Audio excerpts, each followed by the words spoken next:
Shalom. First and foremost, I'd like to give all praises, honor, and glory to Yahweh, Bahasham, Yahushai, Bahasham, Ruach HaKodesh. Double honors to the elders and the apostles of the great Milso Naruel, and peace and salutations to the elect of Israel. To you all, I say Shalom. Lord willing, this lesson is edifying to the flock of Yahweh, Bahasham, Yahushai. And the enemies are enemies, and our enemies consist of every nation outside of the nation of Israel, man. I'm not talking about Israelis, I'm talking about the Israelites, which truly consists of you so-called black, Hispanic, and Native Americans, right? And this is who I'm referring to when I mention Israel or the chosen people or, things of that nature, man. But nonetheless, our enemies know exactly who the chosen people are. And one of the reasons you know this is because how hard they try to hide the information. Because they know how valuable that information is, man. Our enemies know exactly who we are, right? And when you go to the book of Jeremiah, Slakia. When you go to the book of Jeremiah, chapter 50,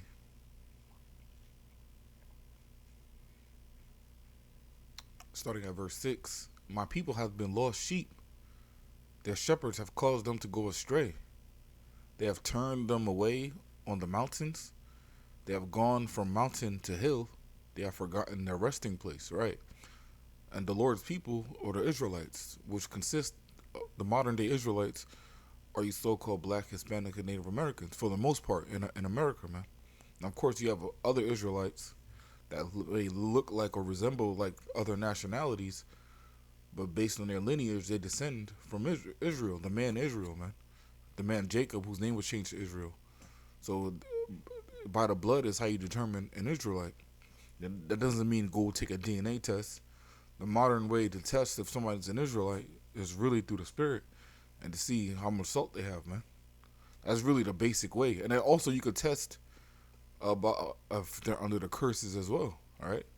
If you read through Deuteronomy 28, chapter 28, from verse 15 on down, is the list of curses the Lord said He will put upon His people for disobeying His ways, man, and breaking their part of the covenant. Right. So you see when you see Jake is short for Jacob, which is a nickname for Israelites. When you see Jake, you can tell if they're Jake or not based on really if they're going through the curses, if they have a zeal but not according to knowledge, their spirit, salt. It's not based solely on skin color or appearance, right? But nonetheless, in Jeremiah 50:6, it says that the shepherds have caused the sheep of Yahweh Shem Yahushai to go astray, right? So the people that were put in charge or on a level, on a higher echelon, where Jake looks up to, have been guiding them the wrong way. Just like a sheep follows their shepherd, and a shepherd's supposed to lead them to safety, right? Jake is out there following their shepherds, and their shepherds are usually wolves in sheep's clothing, false prophets, celebrities, and people that, you know, cause them to commit idolatry and cause them to live a life, basically a life full of lies, man. They tell them nothing that's true. They tell them all you need is to get the bag, chase the bag, chase Jesus. Well, we are supposed to chase the Messiah, but His name isn't Jesus, man. So when you tell people to chase and follow after or pray to Jesus, man, you're telling them to commit idolatry, man. And the Lord hates idolatry, man.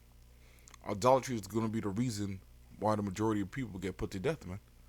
Because idolatry is really the beginning of sin, right? And it says that in the book of Wisdom of Solomon, man. Real quick. I believe it's 13. It might be.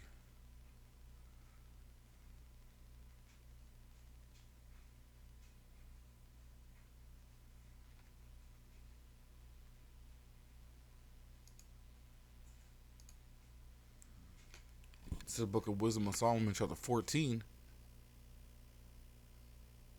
and verse 27. For the worshipping of idols not to be named is the beginning, the cause, and the end of all evil, right? And not to be named doesn't mean you can't say the name at all. It means not to be named or not to revere or reverence the name or to worship the name, like the name Jesus, man. That name is not supposed to be uh, put on a pedestal. It's not a holy name, man. 'Cause when you break down the word, I can't even call it a name. When you break down the word Jesus, man, it really goes into earth pig, man. J, which is G, which is earth, and Latin, and sus, I believe in Greek is pig. So earth pig, man, or I think it's the other way around. But when you go, yeah, Jesus, man, or it might be G is the Greek, and the sus is Latin. The sus is Latin for swine or pig. So this is what you're praying to when you call upon the name Jesus. And the reason I'm saying all that is because our enemies know exactly who the chosen people are and what to do to keep them in a weakened position. And again, like I said before, the proof of that is how hard they try to hide it. One of the ways, the main way they try to hide it, is by twisting the scriptures and telling you, and basically giving you Christianity instead of opening the scriptures and breaking it down to you, man. Right? Because you can't prove Christianity when you open the Bible, man. When you say Christian philosophies and you try to prove it with the Bible, it doesn't add up. So they're basically twisting and adding to the scriptures and taking away from the scriptures too. But another way they try to hide it is by altering history books, telling you only select parts of history, telling you that the so-called black people is their identity. Well, black is a color. It's not an identity. There's no country called black. There's no place where people come from that's called black, right?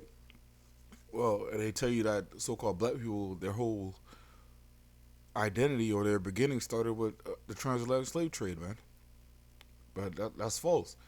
Another way to hide it by the books that do have the information, they charge you $4,300 for a used copy of the book, man.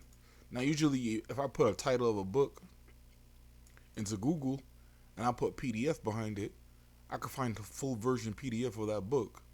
9 times out of 10, I could find the full version of the book somewhere on the internet, man.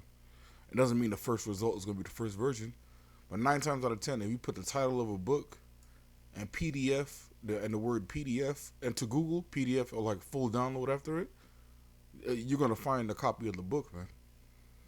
But this book, it cost $8,100 or $8,200, brand new, man. I'm thinking that's something that valuable, but to ship it is $3, man.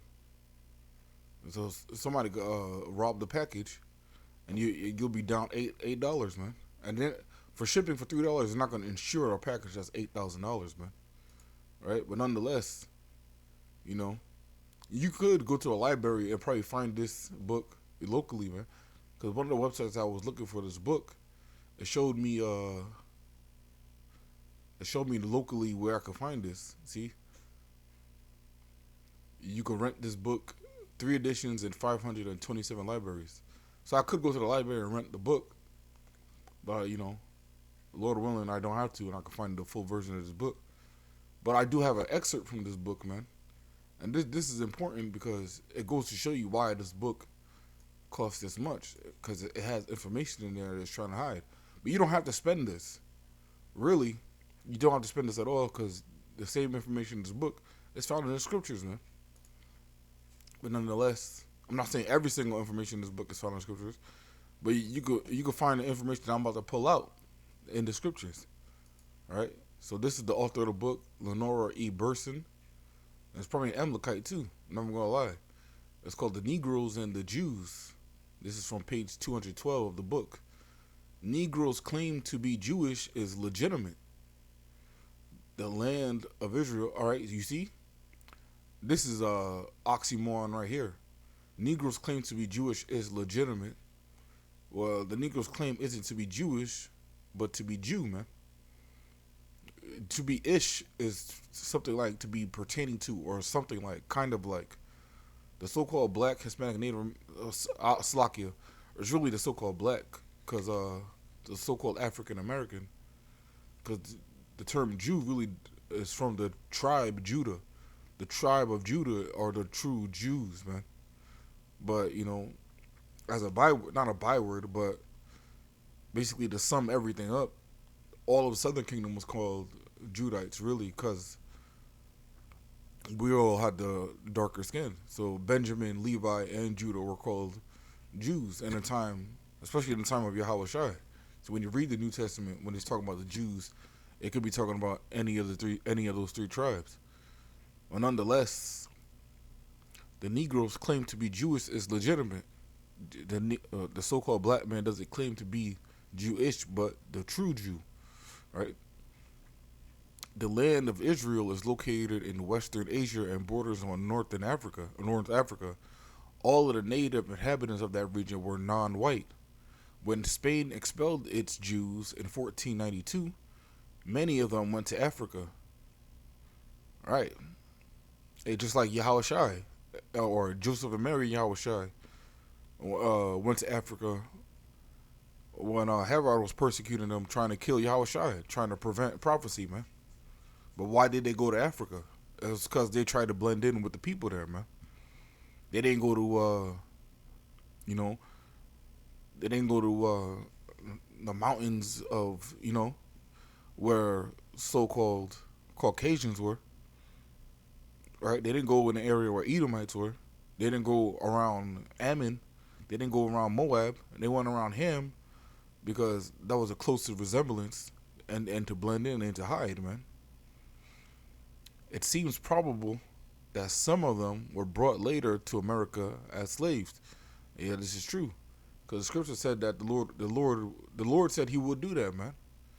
When you go to the book of Deuteronomy, chapter 28, and this is why you don't need to spend $4,000, $8,000 on this book, man, because it's all in this book right here, man. Deuteronomy 28 and 68, and the Lord shall bring thee into Egypt again with ships, right? And just like the book said, how Israel bordered on Western Asia and Africa, man. So basically saying that you didn't need to take a ship to get into Egypt. So what they were saying, what the Lord was saying, Salakia, is you're going to go into another Egypt, man. And that another Egypt is the Americas. So modern day America, the United States, really the Western Hemisphere is known as modern day Egypt, because this is where the majority of Jake is serving their captivity, man. And I'll bring thee, and you need a boat to get here. You need a ship to get here from the other side of the world, man. And the Lord Yahweh said, and the Lord Yahweh shall bring thee into Egypt again with ships, by the way whereof I spake unto thee. Thou shalt see it no more again, and there ye shall be sold unto your enemies for bondmen and bondwomen, and no man shall buy you. Now, when has that ever happened to the so-called Jewish man, man? When has a so-called Jewish man ever been put on a ship, sent to a foreign land, where he was sold to his enemies for bondmen and for bondwomen, man? When have they ever fulfilled that prophecy, man? When, So this prophecy of Deuteronomy 28 and 68, this curse, this prophetic curse, is really talking about you so-called blacks, Hispanics, and Native Americans, as this woman is trying to say, but she's saying it in a different way. It seems probable that some of them were brought later to America as slaves, right? America being modern day Egypt, man. Mizraim, the house of bondage, man. The spirituals, the Negro spirituals, the spirituals never sing of African rivers. It's always the Jordan or the Red Sea. They don't sing about African chiefs or kings. It's David or Moses or some other Jewish characters from the Bible, right? And why is that important? This is important. This is crucial. And the reason why they charge you $8,000 for this information, is because when you understand this, then you understand who Yahweh Shai was sent for, man. When you go to the book of Matthew, chapter 1, There's no red letter here. When you go to Matthew 1:21, and she shall bring forth, you know what? I'll start at 20. Matthew 1:20. But while he thought on these things, behold, the angel of the Lord appeared unto him in a dream, saying, Joseph, thou son of David. All right. So Joseph descended from King David. King David was from the tribe of Judah. All right. So Joseph was a Judite. King David was a Judite. Yahweh was a Judite, man. All right. From the tribe of Judah. They were Jews. Fear not to take thee unto thee, Salakia, fear not to take unto thee Mary thy wife, for that which is conceived in her is of the Holy Spirit. And she shall bring forth a son, and thou shalt call his name Yahushai, for he shall save his people from their sins. Right. The Lord Yahushai is going to save his people from their sins. Now, even though he's from the tribe of Judah, his people are all of Israel, man. Every Israelite is Yahushai's people. Every Israelite in their right mind is Yahweh's people. But every Israelite in the kingdom is going to be in their right mind. So every Israelite is Yahweh's people, man. And why is this important? Is because if he's sent to save his people, then who are his people, right? His people aren't African Americans; they're Jews, man. His people are black, Hispanic, Native American. You know, they're Judites. You know, Benjamites, Ephraimites. You know, Gadites, Reubenites, man. These are the Lord's people, man. And this is who the Lord is coming to deliver, man. The Lord ain't coming to deliver no nigga, man. No black guy, no Hispanic guy, no Spanish guy. Calling yourself Spanish is really oxymoron, because not only is Spanish a language, right? Spanish is really the language of your conquerors, man. It's like so-called African Americans speak English. It's the language that was used. It's the language that you were forced to speak after you were conquered, man. Because you originally spoke Hebrew, man.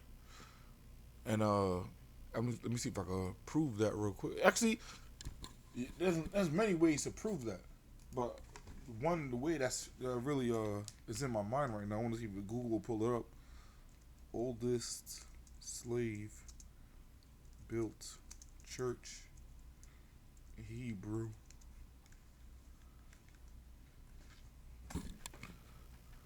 The first African Baptist Church of Savannah is the oldest black church in North America, built by slaves in 1775. It contains Hebrew writings on pews. Right. So the oldest slave-built church, oldest black church in the United States, built by slaves in 1775, built by so-called Africans, contains Hebrew writings on pews. And what did this lady say? It seems probable that some of them were brought later to America as slaves, right? Negro claim to be Jew is legitimate, right? It's the oldest slave church in Babylon has Hebrew writing on the pews, man. John 4:21, Yahushua saith unto her, Woman, believe me, the hour cometh when ye shall neither in this mountain nor yet at Jerusalem worship the Father. Ye worship, ye know not what. We know why we worship, for salvation is of the Jews, man. Right? And this is who the Lord is coming to save, man. The so-called black, Hispanic, Native American. And also, of course, the so-called foreigners that look like other nations but truly are Israelites, man. You know, the so-called Gentiles, but they're Israelites. They just look like other nations, man. Right? Because in the scriptures it mentions Gentiles, and there's two forms of Gentiles. One form of Gentile, when you have the understanding, when you read the scriptures, one form of Gentile is talking about other nations, any other nationality outside of the nationality of Israelites. Right? That's one form of Gentile. And another Gentile is Israelites that were raised as Gentiles, raised as African American, raised as, you know, even white, even Chinese, man, raised as these other people, other nationalities, other cultures, but their blood descends from Israel, man. Right? That's the other type of Gentile talked about in the scriptures. But nonetheless, this is why they're trying to hide this information, because they know who you are, and they want to prevent you from becoming basically a deity. Fuck royalty. We're beyond royalty, man. But becoming a deity is where it's at, man. And Lord willing, this lesson was edifying again to the flock of Yahweh Bashim Yashai. But again, I want to give all praises, honor, and glory to Yahweh, Bahashem, Yahweh Shai, Bahashem Rakakwadash. Double honors to the elders and the apostles, the great millstone that rule well. And peace and salutations to the elect of Israel. Until next time, I want to say Shalom and Abad Rabal.